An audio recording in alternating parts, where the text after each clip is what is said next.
Yeah, yeah. You are a son of a bitch. Un saluto a Eh, tutti. Hey Juventini, welcome back to the AJC. All right, it is Victory Friday. All right, so Juventus obviously drawing the game, but victory overall in the two-leg tie in Europa League sees us through to the semifinals. We know our opponent will be Sevilla. There is the game to cover.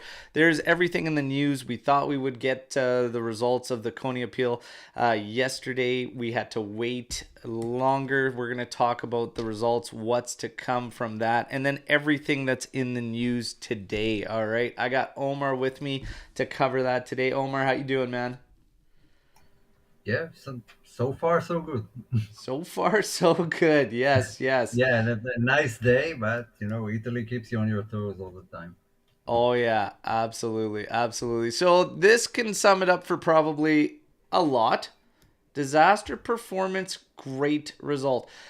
I don't know about the disaster performance, and that's what we'll talk about this game because it had a lot of people feeling different. Even us in the AJC group chat had us, feeling a couple different ways. We're gonna talk about all of that. Apex saying DV9 is done. Time to drop excuses. This isn't a bad run of form. It's been going on the entire season. Wow. Okay, so we'll definitely talk about that. We'll talk about this match. Martial saying, just come on, Juve. Let's see. Can Juventus get it done and cross that finish line in the Europa League? We're going to tackle that main question as well in the pod today. All right. So there's definitely a lot to talk about. First, we're going to get the housekeeping out of the way. And that is if you're looking for ways to support the podcast, there is multiple. We have super chat enabled for those of you here live. We have memberships now to our YouTube channel with 3 different tiers that have different perks for those. Okay. We also have the merchandise you could check out. All right. And, one real simple way, share the content, the great stuff. Especially I want to thank everybody for reaching out in terms of the Roberto Bettega interview. If you have not checked that out yet, it is available, it is live. Go check it out. A great Juventino through and through, and a great man above all else. All right, so I had a lot of fun interviewing, and it's the first of many more to come. We have a lot in store for you later on this year. Last but not least, if you're tuning in on your audio outlets, get over to YouTube. That is where all the extra content comes into play. All right. Now, we do have some news headlines. We're not going to tackle the news immediately. We're just going to lay out kind of what we're going to talk about after we cover this game. All right. So, Cherubini essentially done losing the appeal. The only one out of Cherubini, Adiva Bene, Paratici, Agnelli, and Nedved so far that's got clearance is Nedved. Okay, so Nedved cleared. The rest will be dealing with. So this essentially sees Cherubini's time done. And this has fans with mixed feelings about the work he's done. We'll talk about that later on. The penalties to Juventus. Juventus, for the time being, this is the key, for the time being, has received their 15 points back. But essentially, a penalty will be reformulated, and then Juventus can appeal again. What we're gathering is that they're going to push to try and get a penalty for this season. If Juventus appeals and fights it, it's most likely going to take it into the summer. And sometime around August being when it could be settled. So if there are points, it's going to be applied to the next season. And this is without what comes from the salary maneuver case. All right. As far as more headlines, and again, we'll tackle this further on later on after we recap the game. Zizou, Zinedine Zidane, we are getting reports today. You'll see that he wants Juventus, and Juventus is high up on his list regardless of what happens in Europe. We'll talk about Zinedine Zidane and return to Juventus. All right. And then we've got renewal talks for Di Maria that we'll talk about. And as far as Bremer goes, seen it in live chat here, wrist injury, but right now also getting reports that he will be out for Napoli. So we have to wait for probably some stronger sources on that one, right, Omer? Yeah, about Bremer. Yeah. Yeah, only Monblano just said that he wouldn't be there for Napoli. I haven't seen any of the major guys post anything yet. So let's keep it calm. I think if I play today, I'm not playing in 2 days. So Napoli out the minute he lay down on the ground, you knew he was out for Napoli at least. Yeah. Um, but if it would have been something serious, we would have probably heard about it. Yeah. Yeah, I think so too, but we'll get further into it. Let's get to the match, Sporting and Juventus in Portugal, and yeah, we carried the 1-0 aggregate lead into it. Interesting enough, I was talking about if anybody yesterday on the show would start Miretti or would just take a break with Fagioli because of what I saw out of the emotional breakdown at Sassuolo and whatnot. I'm just thinking he's got a lot of weight, like he's carrying way too much. Maybe it's a time for a breather or whatnot. And it was taken a bit, not the way I meant it, which is kind of going at Fagioli. That's not what my intention was. My intention was that he's obviously reacting in a certain way to the weight and the pressure, which isn't going to go away. And then you're going into a big game. Nonetheless, to our surprise, starting lineup includes Moretti and Fagioli not in there. 4-3-3. Szczesny, Quadrado, Danilo, Bremer, Sandro, Rabiot, Locatelli, Moretti, Kostic, Di Maria, Vlahovic. Sorry, Chiesa. Your thoughts on that lineup? I told you earlier in the podcast, keep an eye out for Chiesa. He might start regardless. Look, they posted as 3-5-1-1. There's no way that's 3-5-1-1. That was a 4-3-3 on the pitch. Yeah. When you saw the lineup, I mean, only Allegri can play all of these guys together as a 3-5-1-1. That's 4-3-3. That's what I saw. That's what we saw on the pitch. The game plan was a bit different. The minute we saw the lineup, we knew what it is, but the game plan was different from the first match and the rest of. We had a great run back in February. I'm seeing none of it now. February, March, seems like it's all gone, but we are through, so can't complain too much. Yeah. For me, like I said, it was gonna come down to what was Chiesa gonna do? Was he gonna actually use him as that wing back or slide him forward? And then No. it becomes what are we gonna ask of Alexandro if that's what he wants to do and he wants to play 4-3-3? And well, that crept up on a few occasions, and that's what I've been saying the entire time about playing in that manner. I just don't see us with the personnel to do so effectively. But we will talk about that as these highlights go through. There's honestly not much to talk about. Juventus got off to a great start. 8 minutes in, it's Rabiot pouncing on the ball in the area off a corner kick. There you go. Rabiot pounces on it. The Crazy Horse gives us the lead. It's 1-0. It's 2-0 on aggregates. This is exactly how Juventus needs to start. And there's not much more to say this. And it's funny because my prediction Yeah.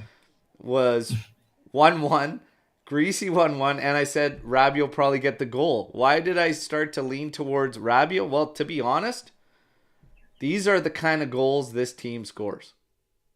These are the kind of goals that we have come to based on our play. So I see more goals coming from defenders, midfielders in scrambles like this. Maybe a forward picks one up, but I don't see us playing the kind of ball that delivers definitely our strikers to be burying a lot. And the wingers are just creative guys. 1v1s and have the ball in and whatnot and go from there. So for me, wasn't very surprising, but great start for Juventus. And then we start to get to what we don't like. And one of the concerns about going with a four-man backlight, Sandro starts getting roasted on the flank. And in the 19th minute, he gets torched. And the cross comes in. It's deflected off the post beyond Szczesny. Comes back out. 50-50 bang-bang play. Rabiot a little bit late there. But again, you can't help but feel it's something that should be somewhat preventable. He gets beat very easily on the outside, right? Yeah, and that's what I told you before in the pre-match. That's what I said. Watch out! I don't like it because of the matchup of Sandro and Edwards, because Edwards gonna skin him. He's much faster than him, and he has far better dribbling.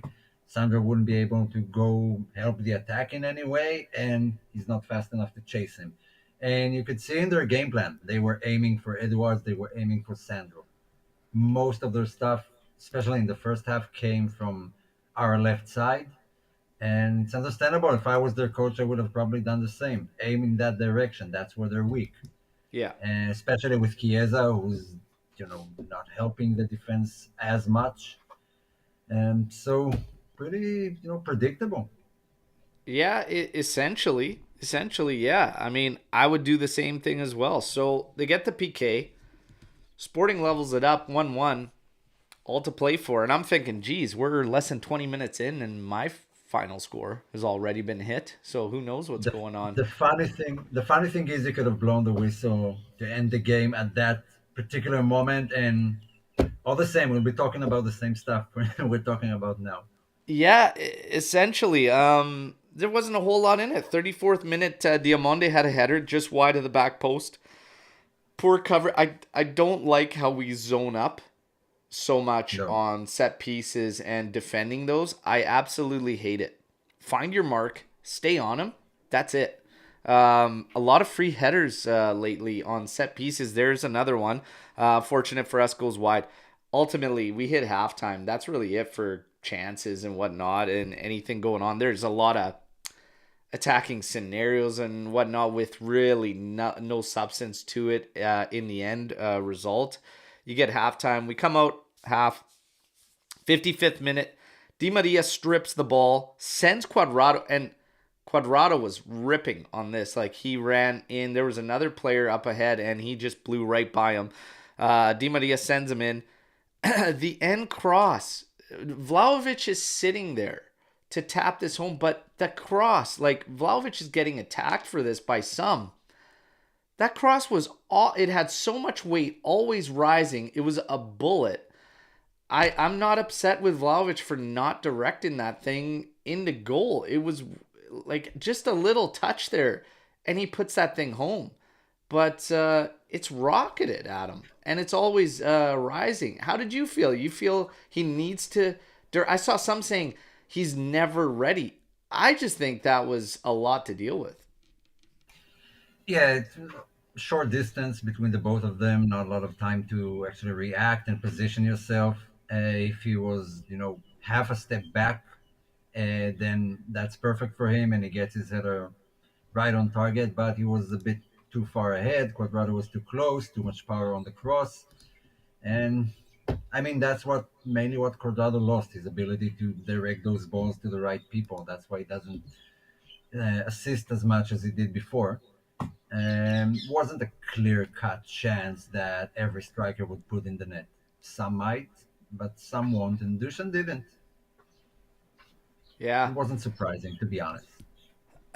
I know, and everybody's saying, well, he could have got prepared, he could have backed up, could have taken a step back. Well, that's the thing is everything's happening quick, bang bang, and hindsight's 2020. But a little touch there is all it takes for that to be a goal, and then we comfortably seal it. Nonetheless, this is where we're at offensively, everybody. The execution, the sharpness, it's just not there. It just Aimless is not crosses. there. Aimless And crosses. That's what I see most of the time. Crosses just generally into the area. No one yeah, specific, not towards someone's run or anyone who's making any movement or the back post. Just crossing to the center and hoping someone will be there. That's our main problem in our yeah, game, in our attacking gameplay. If we are playing crossing games, at least work on that. yeah. Now, as far as the game continuing on, and here we go, we'll go 72nd minute. Bremer ends up having to come out. We make a number of substitutions, but Bremer has to come out, and he's injured. Obviously, again, like we said today, Hearing some good things, but potentially out, most likely out for Napoli. We'll have to wait and see till some of the bigger guys come in there. But Gatti steps in. 2 minutes after that, Danilo misses a ball like completely, and Sporting comes in free on goal. I thought this was probably going to be the moment that they strike and equalize. Fortunately for us, the shot sails high of Tech's goal, and we get away from that one. Really, ultimately, 87th minute is when it comes down to it, and Edwards makes a nice run in deep again. Always that side for Juve, always the left side. That Sporting just took advantage of time and time again. Anytime they got a sniff of anything, and this was another one. Deep cross. Coates was alone and thankfully could not keep that thing down. And the game ends. All right. And there you have it. 1-1 draw. And we get through into the semifinals. And we know we are going to play Sevilla, who has become like the Real Madrid of this competition. Okay. So it's going to be a tough match. Before getting into Sevilla, this game overall as a whole, after the first half, there was a lot of frustrations from Juventine just saying so disgusted in our play and everything like that. I didn't necessarily feel that way in the first half outside of our attack. It's been the same story for me for a long time with this team, and it's our attack. Outside of that, I didn't really have a problem. I thought it was pretty business like our approach. I thought the energy level was good. I just think this team continues to not understand what to do and when to do it in the attack. I'll get into more details of it, but first I want to hear your kind of overall thoughts on the first half and then second half and game overall. Well, the first half, I mean, I'm glad we got the early goal. On one hand, on the other hand, I knew it meant we are going to drop down until we concede. And maybe luckily for us, it was also early in the match. And you just ran through it. Not a lot to talk about. I mean, some of the old habits we used to seeing. Quadrado blasting forward and then having a shot from God knows where that, few chances it goes in. Sandro getting skinned on the other hand. Rabiot doing great work in midfield. Lucatelli, just such a difference when he's playing. Attack doesn't know what to do the minute they have space and they're on the front foot and they're on the opposition's box. They just have no idea what to do. Everyone just standing, waiting for some sort of a pass. Pogba with a few more minutes. I thought Chiesa was relatively good. Again, the same problems. Everyone is too far away from each other to have any. Everyone who gets the ball, anyone, has to run 30 meters in order to be next to someone in attack.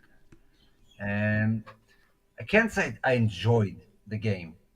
I mean, it was the game, filled with chances and almost there and almost here. It was mainly momentarily scares from Benfica and from Sporting. I didn't want them to get the goal because then Juve usually crumble. So they held their own and fine. We're on to the next round. I feel like some of the more attacking teams find it difficult against Juve because they had a blast against Arsenal. Against Arsenal, they were everywhere. They were attacking because they had tons of spaces, which might work in our benefit. It will be interesting against Sevilla and maybe Leverkusen if we meet them later on. Um, but not an enjoyable game. I'm happy we're through. I didn't enjoy the match at all. Yeah, I would tend to agree. I mean, from an enjoyable standpoint, no. But if I was to rate our games on the levels of enjoyment, it'd be yeah, few and far between. Now, let's get to man of the match before I kind of break what I see as some problems and whatnot. Okay, I want to remind everybody, please take a second, like the video while you're in here. All right, um, Omar, who is your man of the match? Well, I didn't even think of that. I don't For think me, anyone I'm gonna deserves. end up going with probably Juan Cuadrado. I think he had a strong game. I could think of a couple moments where I was frustrated with his decisions. One in the offensive phase. couple in the offense phase, but overall, he hasn't looked like that for a long time. I don't expect it to continue, or to him be at that level, whatnot. But I think that was the strongest Cuadrado we've seen, probably, arguably this year. I think he put in a solid shift, so I'd go with Juan Cuadrado. I think it's just, you know, I can't find anyone who actually excelled above everyone else, because if they were good at something, they were bad at something else. Cuadrado defensively, he was pretty solid, Yeah, definitely more solid than Sandro. But when we were attacking, he was horrible. Again, the same bad decision making. I think I might give Rabiot's a it to good shout Rabiot. too. Yeah, I'll probably give it to Rabiot with the Yeah, goal that basically got us through. So shout outs to Rabiot. yeah. And that's about it. Not a lot to point out. Now let's get into the 4-3-3, because this has been a topic ongoing for a while. Is the 4-3-3? Do we need to shift to it? Do we need to move to it? I think that the obvious concern was glaring yesterday and staring us dead in the face, and that is just the fullback play. Um, Sandro can't do it. Sandro can't do it. Mm. And even if you want to go No. with the back line of Cuadrado and Danilo as your outsides, Gatti and Bremer inside, Danilo specifically says he does not like the left side as a fullback. Now you're taking a side that's weak with an actual left back, and you're putting a guy that can cover at that role, doesn't like it. Deschilio is, for me, Deschilio is the same whether he's on the left side or he's on the right side or whatever. It's just plain Jane. That's it. You're never gonna get. I don't see him as nowhere near a modern style fullback. It would be a fullback that is just to stay at home, and the rest has to go. There continues to be shouts at Kostic at left back. Yesterday, I saw exactly why I personally would not put him at left back. He's not defensively. It's just not good. It's just not good defensively. And when he gets deep in our territory, more often than not, his decisions with where he's trying to clear, what he's trying to do, I don't like him. I don't like that option. It's a problem. I would like to see us move to the 4-3-3 in order to try and help the offense if we think we can help the offense that way. But I'm going to be honest with everybody. What I'm about to say, it bothers me, and it doesn't have anything to do with the 4-3-3 or the 3-5-1-1. What I believe is the main issue here is Juve just doesn't play with enough conviction in attack. And what I mean by that, and this was evident yesterday, when you have player roles specifically and you design. So right now there's this ongoing thing where on social media you'll see people grabbing quotes from a lot of the top coaches all around the world, and they'll lay them out there for you, and it'll say, oh, I offer freedom in the final third. These players need to work their creativity. That's great.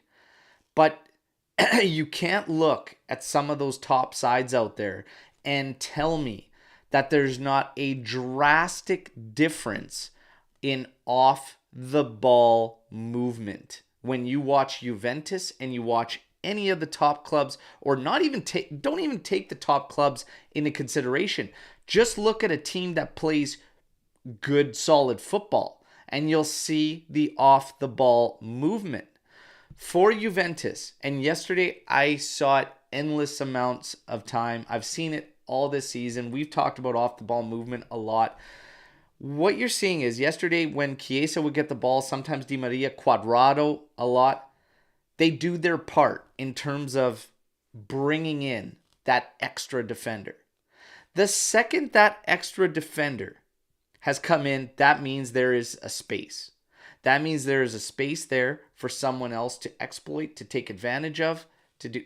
Now, we simply don't make the moves. We have a striker that is standing there in the area, does not care that now all of a sudden another center back has been drawn over to Chiesa.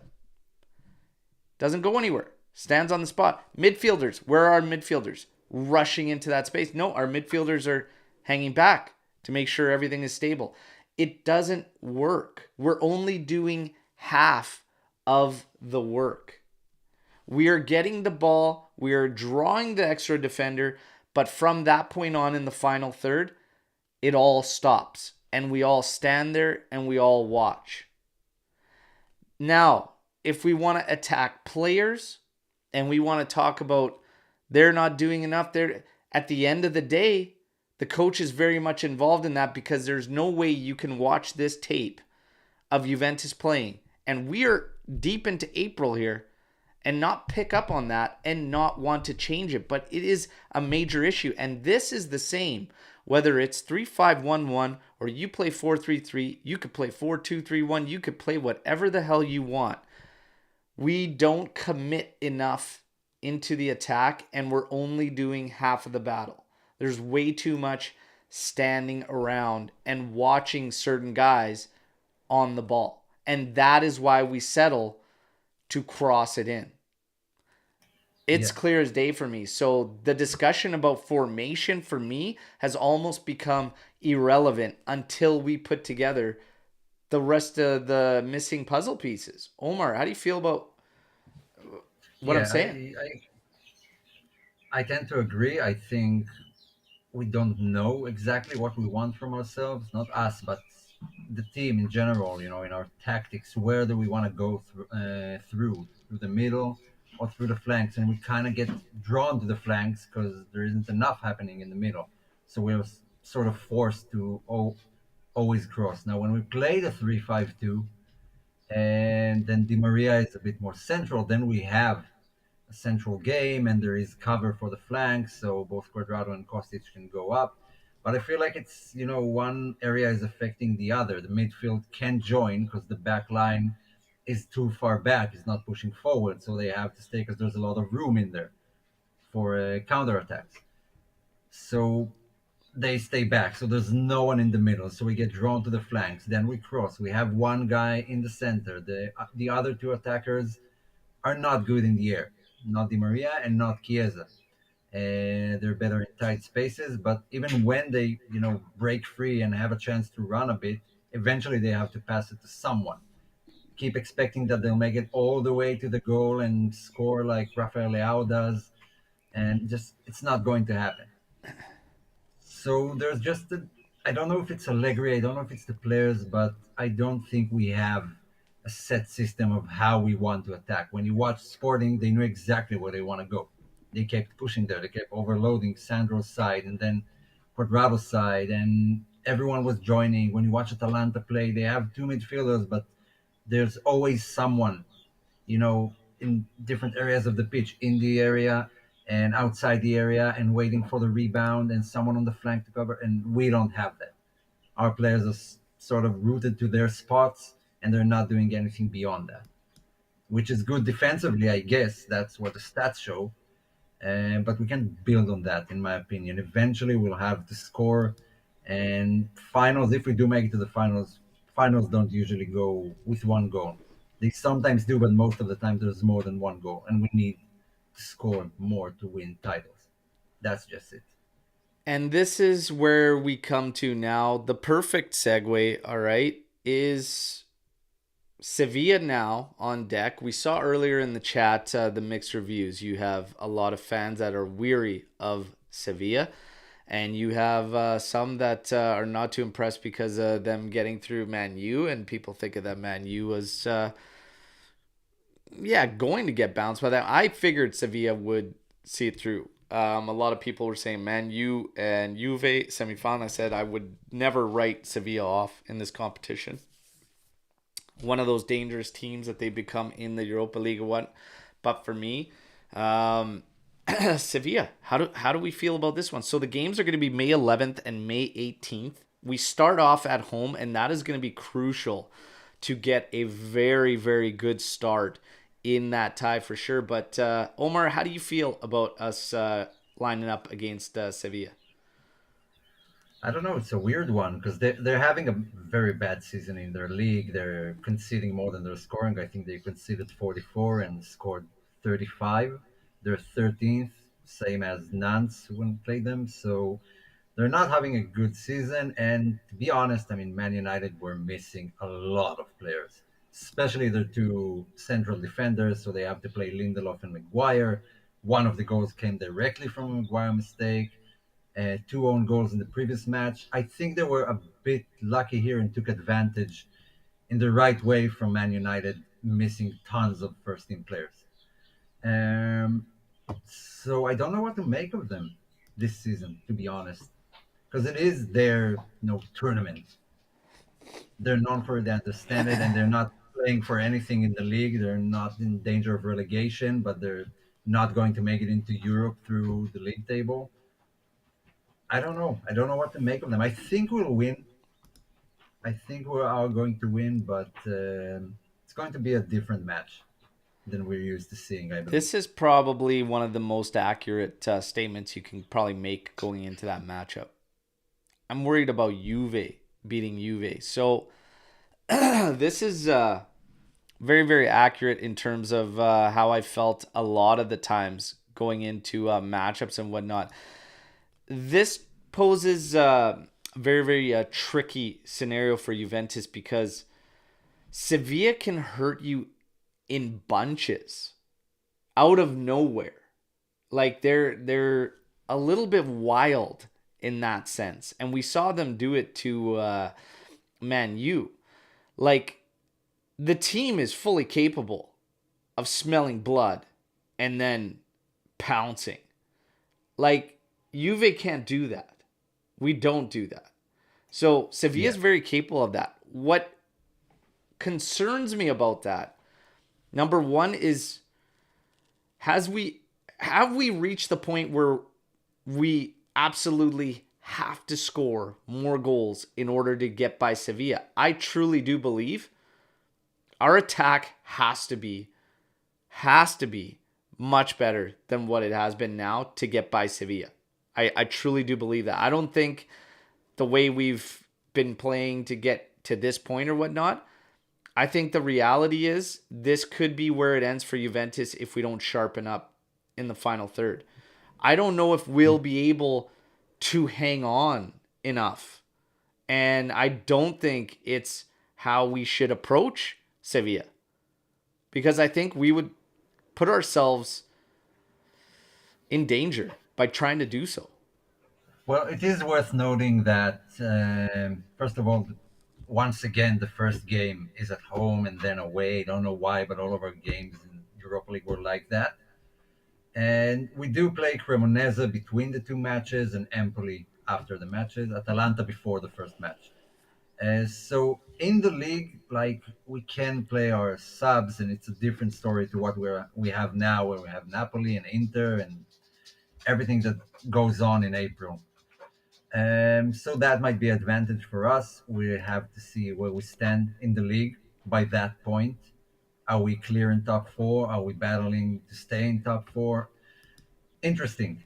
I think it's going to be better than the rest of the matches we saw because I think it's a good matchup, Juve and Sevilla in that tournament. Yeah, it's gonna be interesting, but like I say, I do we have enough to get through? Like I look at this team, I still say, even talking about some of the highlights and trying to play a back four and everything, and some of the weaknesses it poses and everything, it's all remains the same for me with this club. The last piece of the puzzle, and this stands for anything. 3-5-2, 4-3-3, whatever. It comes down to the attack. I believe, can we do it? Absolutely. But the final third, we have to play with conviction. We have to get after it. If you don't get after it against Sevilla, I think we're gonna be in trouble and might require a little more fortune rather than our own doing to get by them. We're But I gonna have to do, commit. but I do think we need to play to our strength at the moment. And at the moment, our strengths are set pieces. We are better at them. So and take the pressure off the attack a bit. And tell them to hold the ball more and try to, pull to the sides, get more corners, get more fouls around the area. Because, I mean, they had like five when we had one yesterday, five corners. Because they keep pushing and keep trying and just didn't convert. But Juve do convert those chances. So our top scorers right now are guys from the midfield. Our top performers are defensive guys. Aim for those guys who have things going for them right now. Keep the pressure off Dushan and off Milik and off Chiesa. And suddenly, when they're not the focal point, maybe it will be better for them too. Maybe it won't, but if I'm Allegri right now, I'm playing for set pieces. Yeah. That's our way. Let's let's talk about this. Juve winning the whole thing. If you had to put a Doable. confidence percentage on this, where are you at? Doable. Right now, I'll go with, let's say, 60, 65%. Um, let's see what's going on with injuries and everything. I mean, Bremer, if it is a long injury, that's a massive blow. Yeah. So right now, at our current state, 65%. I don't know who I prefer, either Roma or Leverkusen. Haven't made up my mind, but I feel fine with it. 65%. I feel good with that percent. I'm going to be at about 70 to 75%. And that might surprise people. And the reason is because, again, the offense, sports in general are funny. Football is even funnier. An offense can all of a sudden light up and spark and all of a sudden get ripping just like that. So while we could talk about frustrations that were in late April and whatnot and still not firing on all cylinders, all the criticisms of guys like Duchamp, even Di Maria facing some criticisms, and Chiesa facing a little bit yesterday that I saw as well. It can pick up and it could light like that. And the second that it ignites, anything can happen. And while we all feel a certain way, the games are played for a reason. And again, it starts at home, which is another positive. So let's just wait and see. But yeah, right now, all thoughts and all eyes will be with Bremer to make sure that he is all right. I see some Storm the Barn questions come in. You guys feel free to drop them whenever you want. Reminder, like the video while you are here, please. We're going to get into some of the news headlines and everything in the aftermath. Di Maria, as we were talking about an offense and striking and whatnot, he is a piece of the news headlines today, and that's essentially getting into contract renewals. Di Maria, I have the same discussion over and over and over with a friend of the show and channels that just continues to say, why would we bother renewing Di Maria?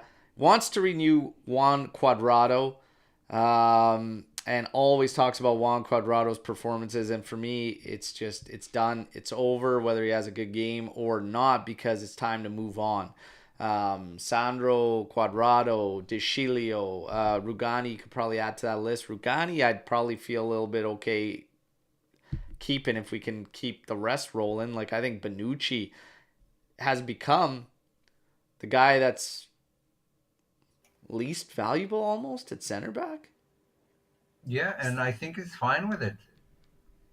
He looks fine. I mean, he's out there on the bench being sort of a bench captain. He's the only one in the roster who has the courage to talk to Allegri during games when he's super angry. And I don't see him complaining. I don't see him even warming up to get subbed in.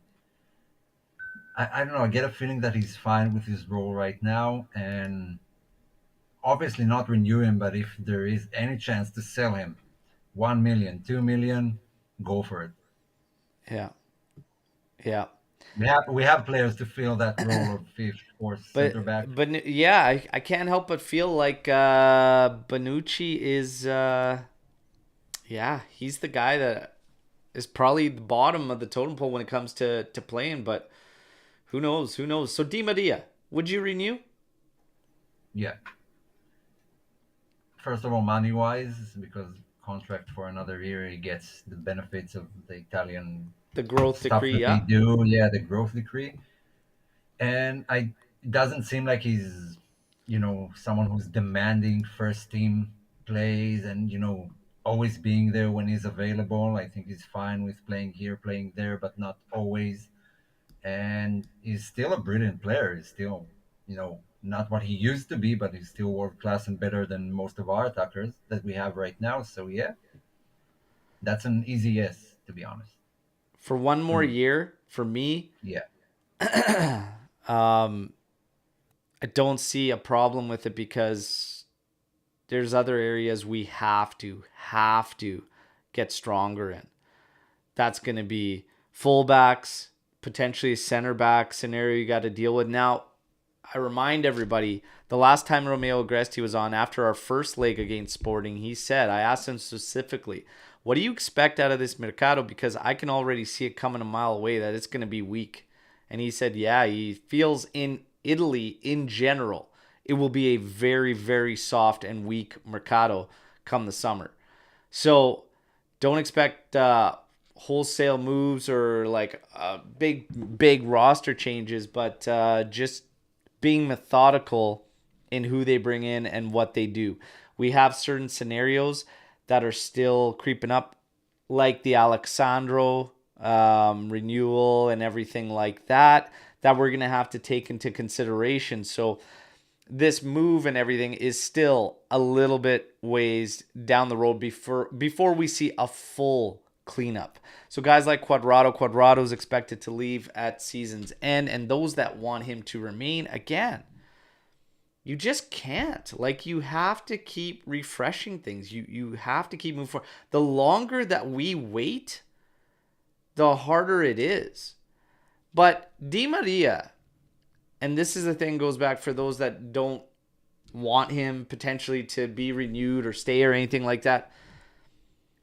He's still our offense as a whole. I don't see anybody thriving. So it's really hard for me. And I see like comments about Dusan Vlahovic and how poor he is and we have to sell and everything like that.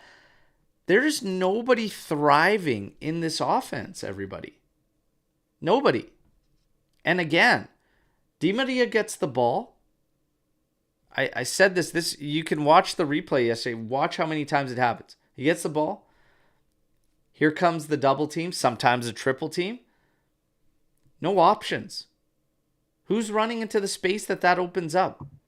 Three but he is players. able to keep it. But he is And able to keep the he's ball. able to retain possession. Many other guys on the team are not. But Chiesa brings in the double team. Who's attacking the space? Nobody. Quadrado brings in three guys. He loses it sometimes, quite often, but there's no movement. So I'm really hard on just trying to crucify these guys again when the rest isn't happening. We're only doing half the job. Di Maria, I feel the same. He spent a lot of this time playing as this trequartista, which he isn't. In some games, it looks great, and he can do it. He's capable of doing it. He's a world-class player, but ultimately, he's not. He is a winger through and through. He's also a guy who shines when the focus is not on him. When he's, this unknown, when he has Messi in the team, then suddenly Di Maria becomes the guy who shines and picks it up when it's important. Yes. And so now, right now, being the main focal guy, they always close him down. Until recently, he had almost no one to play with. And like you said, no movements. When he is playing as a right winger in recent games, no one is near him. It is complicated, but I don't feel it's mainly due to him. Sometimes he tries too much, but at least he tries and doesn't always pass back, which I can appreciate to some degree. I He is a give good player. I give credit to Miretti because he was making good runs. He was. And more often than not, there's quite a few guys on the ball who aren't taking the opportunities to try and play that ball in there. If we could have got any type of continuity out of a guy like Pogba, because nobody in our midfield, while we have good players in our midfield, nobody in our midfield draws that attention. There's one guy that does, and that's Paul Pogba. Paul Pogba has not been able to enter games right now until we are at a point of trying to just protect them. Paul Pogba can draw the extra attention when he's on the ball. That will open up. That will open up Chiesa. That will open up Di Maria. And that should help Dusan Vlahovic. Should. But the rest needs to be put together.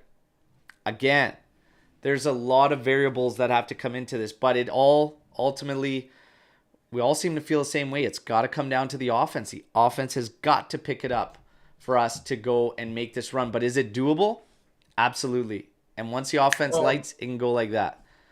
well, that's the problem. I mean, it's more tactics issue, but I don't see them like trying too hard. Even when all the subs came in and Allegri made attacking subs, putting Milik in, putting Pogba in, keeping both Di Maria and Chiesa on the field, that's an attacking side with all of our attacking powers. But they defended since they came on. They defended for the rest of the 20 minutes.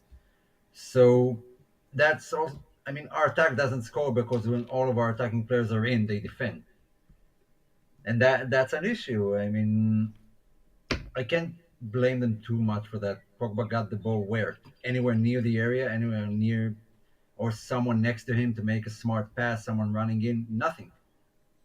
Yeah. I can't blame them too much. We defend for most of the match, so not a lot to do for the attack. Yeah. And we are bad at counterattacks. Yeah, it's gonna be interesting to see what happens with this Juventus. I mean, ultimately, there was a point in the season, okay, where we would have never saw us at this point. Okay, we're third in the table, couple points out of second place. We're in the semis of the Europa League and whatnot. And my God, what was it, October or whatever, and we're losing to Monza, and everybody wants Max Con immediately and whatnot. So it's okay to be happy. We're happy we're here. We've got an opportunity, but that next step has to come at some point. And Yeah. my thoughts on Max Allegri, whatnot, have always remained the same, and they remain the same now. Your key guys have to be your key guys. You have to figure out how to do that. He's still got work to do, and I think that the jury's still out on whether or not we should move on with them so far at this point.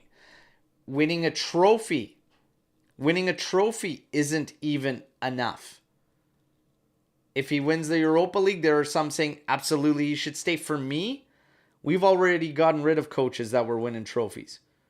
So for me, it's not enough because your key guys have to be happy. They have to be firing. They have to be your key guys. You've got to progress. And I think our progression has stalled.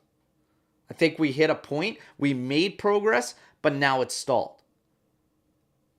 Anywhere I've been occupationally and whatever, you never want to stall out. You need to always be striving to continue to grow, continue to build, continue to progress. Otherwise, what are we doing? So, Yeah. again, even with winning Europa League or whatnot, for me, it wouldn't be enough. Would it be enough for you, Omer? No.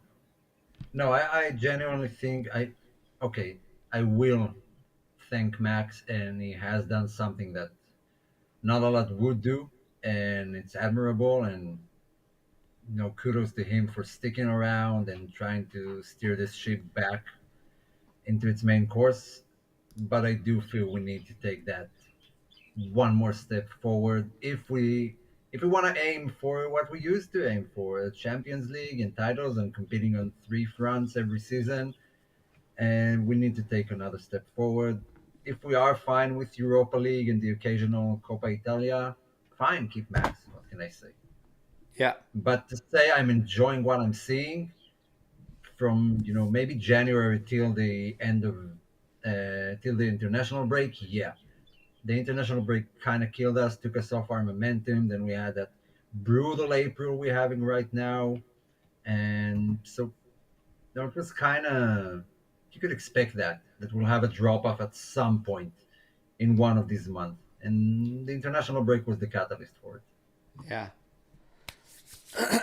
Now, news headlines. We're going to get to this. Storm the Barn questions. You guys are pumping a bunch in there. Some of them will come up naturally in some of the news headlines. Cherubini essentially done after losing the appeal. Obviously, we know the only one to get cleared out of Agnelli, Paratici, Arriva Bene, Cherubini, and Nedved was Pavel Nedved. Okay? So the others still face him. This essentially ends Cherubini's time. Now, Cherubini, one of the major catalysts in the work done with Juve Next Gen, but a lot of fans fine with it, saying good. Never liked the work he did. How do you feel about Cherubini's work? We're just going to keep it in the work he's done, Omar, real briefly. Yeah, I think he's kind of similar to Paratici. To some degree, he's been very good at what he did. Not so much, taking the next step and progressing in the ranking. Hmm. So I would keep him with the U23 because he's obviously done a good job there. And but the sporting director is a bit, he's out of his depth here. And that's a fair assessment, while at the same time I also feel it might be a little bit harsh. And the reason is because Yeah, he the was dealt a main tough hand. the main goal for him, I believe, and I thought he did well, it's the proof is in the numbers. He did an incredible job of cleaning things up. And I think he made some good pickups and some good moves while seemingly almost handcuffed. All right. So I think he did a good job in terms of what the goal was of the club, and that was cleaning things up. Our wages have been cleaned up drastically. There's still cleanup that needs to be done, but a lot of Yeah. cleanup was done. The work he's done with next year, it's great. But a sporting director, I would have been intrigued to see him do it when he can actually get after the moves he wants to do and not be so restricted to automatic renewals, restricted to players that aren't even assets, that have little to no value, that no other clubs are really interested in. I would have liked to see him at that to really see what he could be doing. But ultimately, But yeah, a sporting yeah, director, one that's has got the experience and everything coming in. Sure, that's great. Nobody's gonna say no.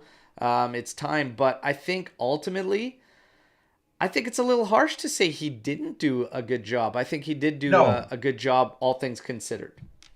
I'm not saying he didn't do a good job. Obviously, he's, one of the guys who's still being investigated, which could be bad for Juve at the moment.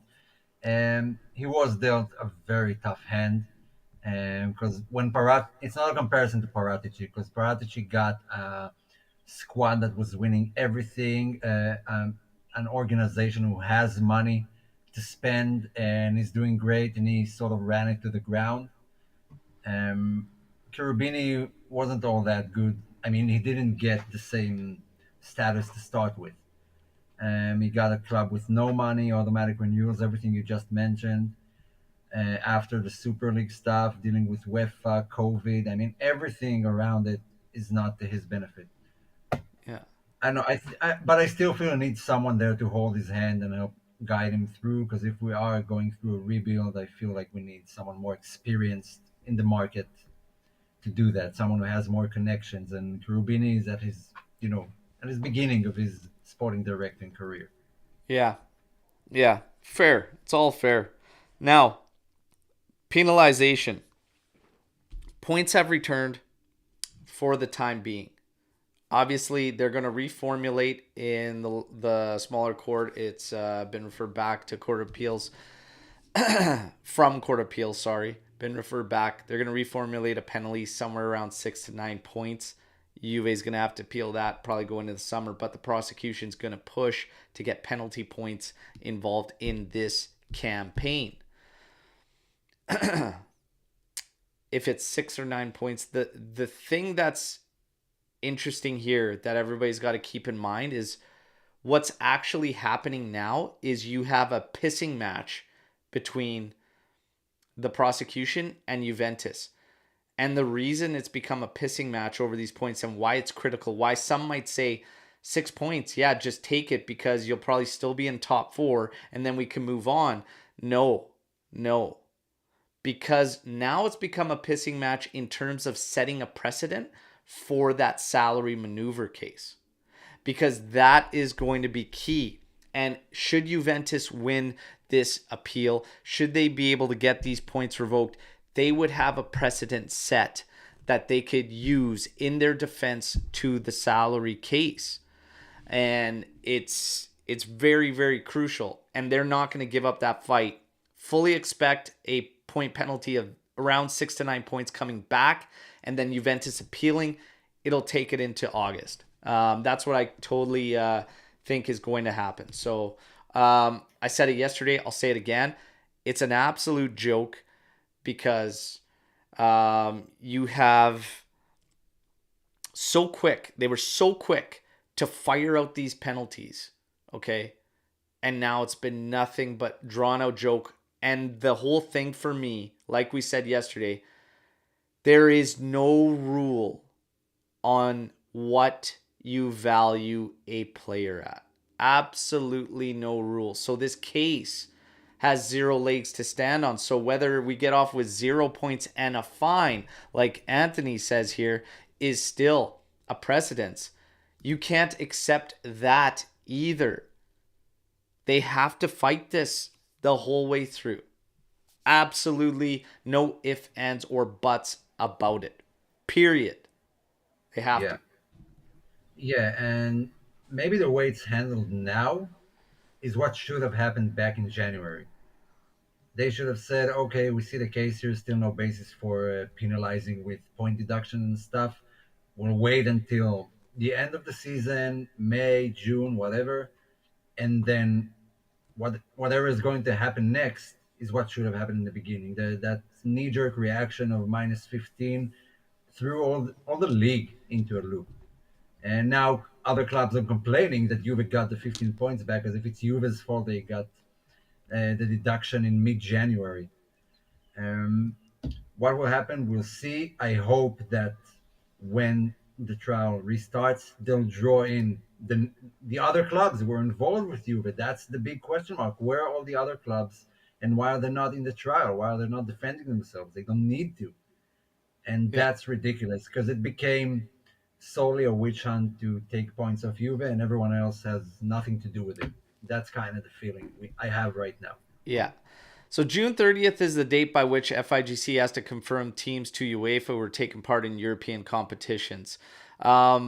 This ultimately, if UEFA decides, it just goes to the next team. We know how this would work out in a scenario. It doesn't really ultimately mean anything because even if the penalties would come afterwards, they would just take the next team up and they would alter the standings accordingly to what the penalties are. Latest reports should be wrapped up by June 30th unless Juventus appeals, then takes it into August is what, and Juve will appeal. This could go into August. It was the latest that I've seen.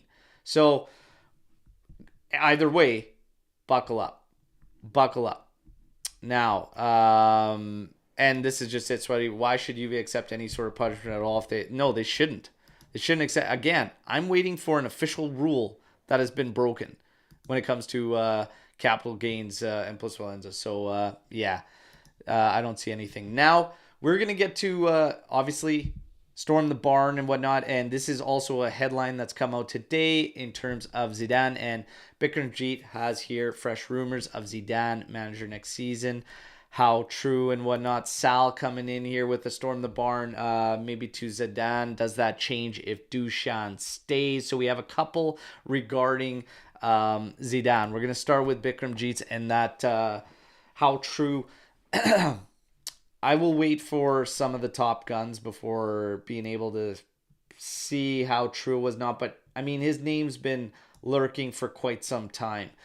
It does seem as though the national team thing isn't going to be happening quite yet. So maybe that picks things up a bit more. But let's just talk about how we would feel about Zidane coming into this job, because I've been pretty vocal about it for a while that I have my doubts, to be honest, because I've only really seen him with that incredible squad that I literally feel I could succeed at Real. But Omer, how do you feel about Zidane?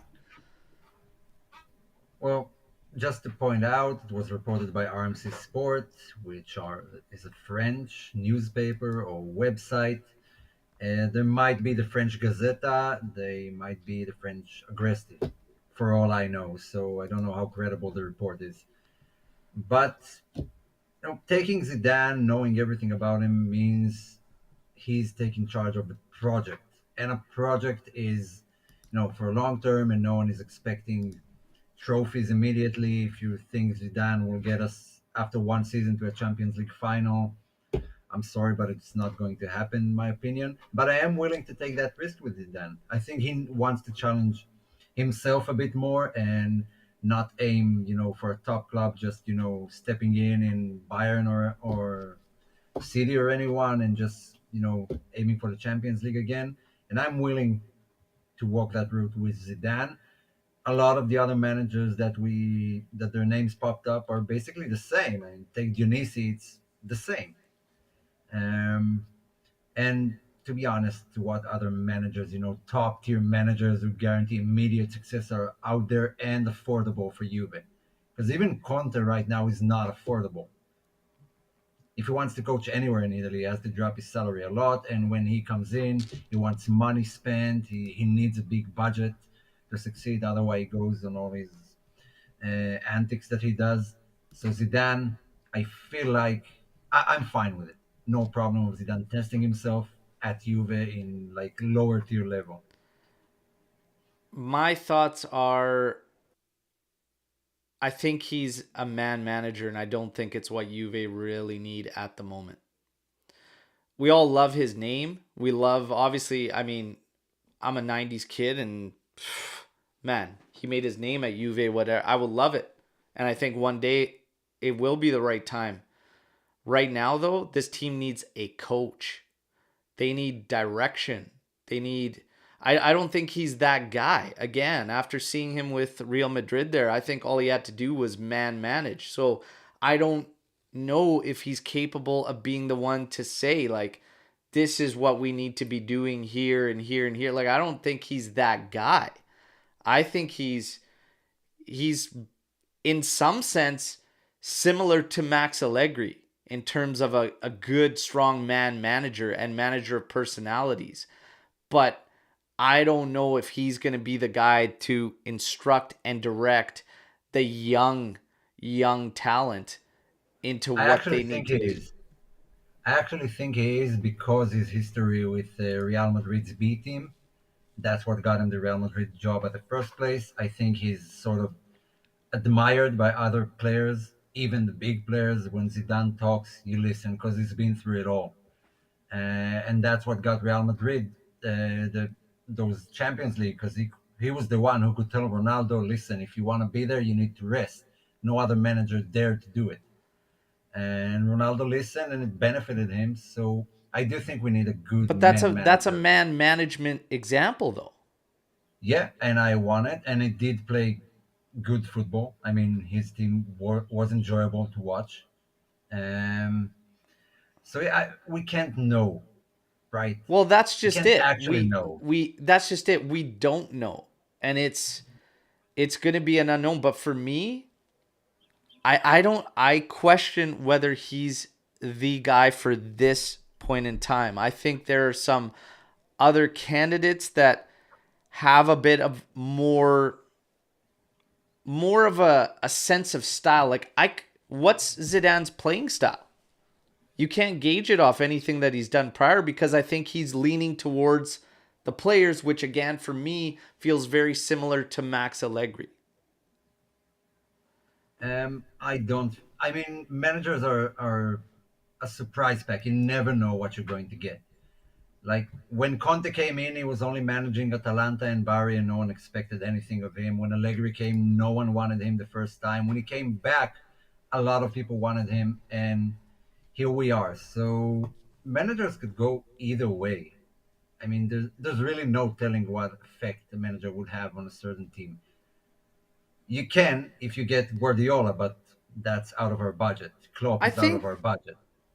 I don't know though, because I think you can. Because I mean, if we look at even Pirlo, this is a guy that took his first job at Juve.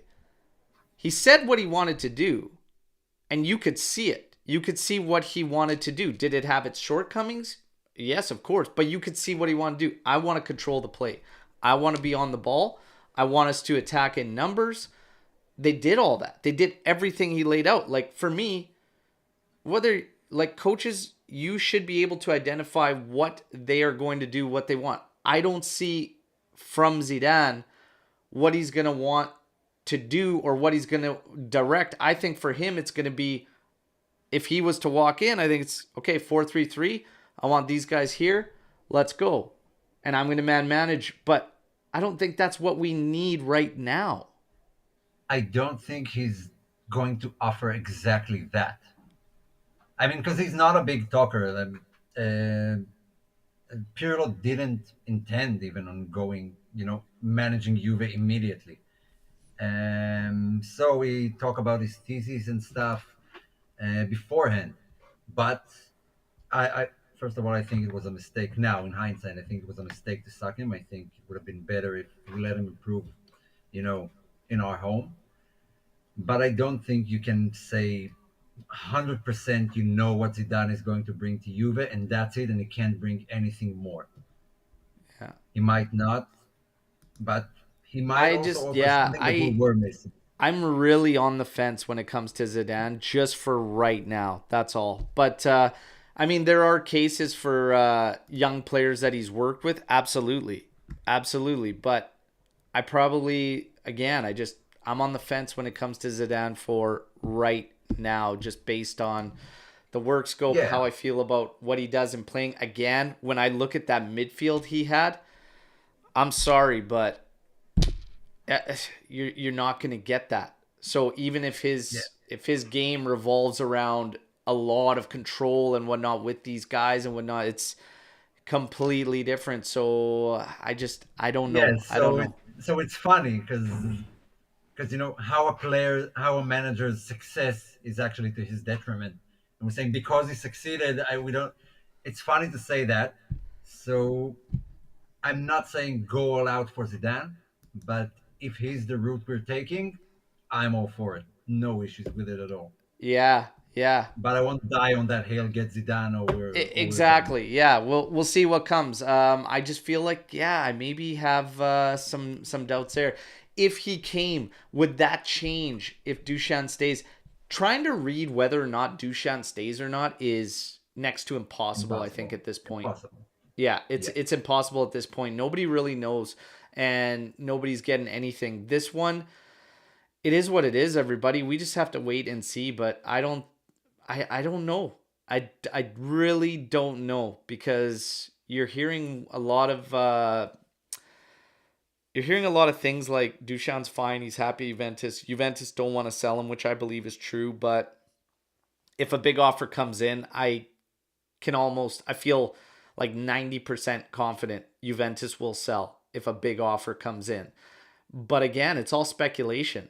But trying to read whether he stays or not, and if the coach depends on it, I hypothetically speaking, if I had to answer this, I don't think Zidane would be the be all end all to make him stay, to be honest. Um, I think he does. I think young players are intrigued by him because he's still talked about as one of the greatest ever, and he's just retired fairly recently. And I think that the players like it. Players want to be managed by someone they adored or grew up watching. So yeah, it might work. it Players want might, to play for big but I managers. think European play, what happens there is a bigger variable than the coach that comes in for me, for Yeah, Vlahovic. that, Because if that's Vlahovic also gets an true. offer from a big team with an established project that is playing in Champions League football, I don't think if Zidane walks in, all of a sudden that changes his mind. That's just me. That's just me. Yeah, and it could, if Bayern come knocking for Dushan, Bayern know that they get a discount when they do transactions with Juve, Uh, and they evidently need a striker. That's what their recent Champions League match against Cinti showed, that they need a striker. If they try to go out, for all the other guys, Osimhen or stuff, that's going to cost them a lot of money. So I yeah, won't be surprised if they go for Dushan because he plays for Juve. yeah, But I think that if a top tier manager, not top tier, but someone known is coming in, I think he's staying. yeah. Regardless, I think he's staying. What will you do with Dushan if he keeps up the terrible record? Will you sell or keep if the price is right? I don't think we should be offering any discounts, and I'm not giving up on him yet. Again, it, I sound like a broken record because this thing keeps popping up and it keeps coming up and whatnot, and I'm almost getting to a point where I think we need to just ease up on the Dusan Vlahovic stuff because honestly, nobody's thriving in the offense. Period. Yeah, yeah, So why do we want to crucify one out of a group that is being outscored by Adrian Rabiot that everybody wanted out for 3 years running? Does that not symbolize a bigger problem with the team? It should. it, it 100% does. Yeah. 100% does. And I think he needs sort of a reset. Like, he needs this season to end. It's not going well for him this season. It happens, it happens to players where they have just an off season when nothing is working for them, nothing is going well. Tonali's first season at Milan, I mean, they could have discussed selling him. And sometimes there's just some certain moment in your career where things start picking up. Yeah. And Dushan hasn't hit that yet. I believe he will at some point, whether it's in Juve. This is how I truly feel, okay? And I'll just lay it out this like as easy as I possibly can. This is not making excuses for Dusan Vlahovic, okay? Because I think if you look at the second half of the season when we picked him up last year to now, drastic difference in him individually in how he plays, the swagger he carried, and the strength he was playing with and everything. Big difference, okay, to this season. However, any way you slice it, the reason he's under the microscope, the reason he's so number one is price tag, okay, which sure, I mean, you want this guy firing, but it doesn't change or mask the fact nobody else offensively is thriving. That includes Chiesa when he's in the lineup, Di Maria, Milik, Keane, all of them, period. And the only reason is because he's constantly out there. Milik might give you a little more out of all those guys up top in terms of overall play, but generally speaking, they're all left on an island. We don't attack spaces in order to help. They're not being guide directed. Like there's a lot of failures along the line that are team based. And any way you slice it, if you were to play Keane as your number one and move Dusan Vlahovic to third string, does everything change for Juventus? Does Keane go on this? No. No. I fail to believe that. Does Milik go off and whatnot? I fail to believe that. I fail to believe that. Any way you slice it, Adrian Rabiot is this team's leading goal scorer. Credit to him, but that's a big, massive failure for me for this team. Yeah, yeah, 100%. But I wouldn't give up on Dushan yet. Just Yeah. not yet. If we gave, Rabiot the benefit of the doubt for 3 seasons, not us, but the management and other players are just kept performing badly, but stayed and kept getting minutes. Dushan deserves it too. I hope he'll get it. And when you see our matches, you sometimes understand. You see that it's not that his ability is not there. There are things that he used to do and was able to do, and he suddenly can't do them. And it doesn't happen to young players. Don't instantly lose their abilities. Yeah. And he can't keep hold of the ball. I mean, he's not doing anything right now. That's a mental issue. And Again, going back to the price tag, it's the price tag, the weight of it, the expectations around him. No one expects Keane to save the team. Again, though, it shouldn't mask the fact that offensively as a whole, nobody is thriving and there is major, major roadblocks and hurdles there. So whether you put a guy of that's getting that we're gonna pay 30 something million for, 28 million for at the end of the season, Keane, or you put a guy that we spent 70 on, it just makes it acceptable in terms of okay, we don't expect this guy to bang goals every game, but it shouldn't take away the fact that neither one barely gets opportunities to do so. That's the Yeah, and point. I mean, look at Osimhen. Osimhen had two not so good seasons. If you look at his numbers, they're pretty similar to Vlahovic in the first two seasons. A lot of injuries, but suddenly it picked up in his third season. Sometimes you got to be patient, but it doesn't always work. And I believe we still need to be patient with Dushan, mainly because, like you said, the problem is all of our attack. It's not that they're putting Dushan on, a must-score scoring opportunities all the time, and it just misses. He barely gets a shot on goal in any game. Yeah. Yeah. Yesterday, two opportunities. The one that Quadrado ripped at him short distance, whatever. The other one, another cross in, I believe, from Moretti. He shot it. It got blocked by a defender. That's all I can think of. Yeah, That's all I could think of for Duchamp. Like, it is what it is. Again, there's things that can help him get involved, help the team offensively in general. I think it goes far beyond the players. One more quick one, two more quick ones. Who is your replacement for Sandro No Cambiaso? I'm happy with Grimaldo. Omer? oh, 100% Grimaldo. Free, Yeah, and experienced, no problem. on a free, makes sense for Juve. We have to work smart. The Mercado's going to be soft. So I like that one. Would you start the Trident, Chiesa, Vlahovic, and Di Maria against Napoli? No, probably not, because both Di Maria and Chiesa played the entire match yesterday, and it's a Thursday game, and then we're playing again on Sunday. That's too close to each other to try that out again and expect that they'll have the same energy and can perform to that level. So no, I would revert back to 3-5-2, and one of them paired with Dusan, Milik, whoever. I would I would go with the Trident again, but I think one of them has to be rested. I'm kind of Yeah, leaning. It depends on who's fit more. If I had the option, I might not start Di Maria against Napoli, and I might go Kostic, Vlahovic, Chiesa. To be honest, yeah, that's reasonable. And also, we always talk about wanting someone off the bench, but I said it earlier. If they're coming off the bench to defend the last 20 minutes, then I don't need Chiesa in there coming on as a sub. If that's our game plan, then I don't know, start him. If we and I are think aiming to get more goals, yeah, rest and I, someone and give them chance. yeah, and I think the thing with the Trident is I would follow up despite some issues. The big thing is Bremer.